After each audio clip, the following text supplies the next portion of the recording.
Hello friends, Randi and on today's Gayogohó video, I am going to be creating a bone and toggle game with you. And a bone and toggle game was created by the Eastern Woodland Indians, and it is used as an indoor game for children usually, and it was made from a piece of bone or a sharp stick, and usually had a strip of leather as a string.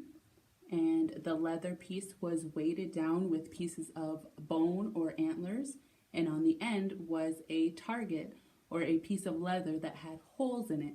And the point of the bone and toggle game was to try to get your bone or your sharp stick through the holes of the leather. And it is a great way to practice your hand and eye coordination, and I will be showing you how to make your own bone and toggle game at home. So we just have this wooden stick, wooden dowel here you can get at any craft store or dollar store. I have this metal ring that we're going to use as our target.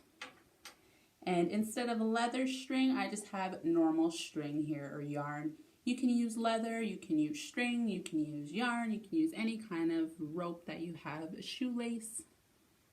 Whatever you have at home is what will work for you.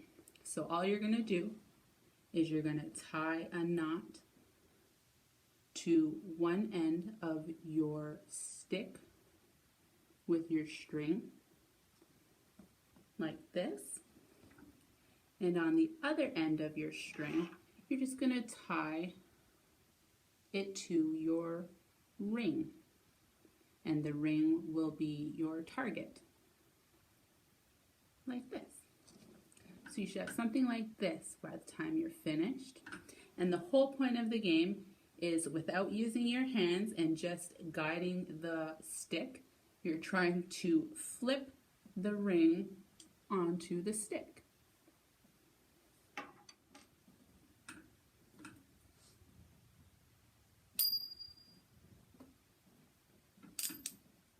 Meow for watching this video with me, and I hope you're able to make your own bone and toggle games at home, and I hope you enjoy playing and stay safe. Ona.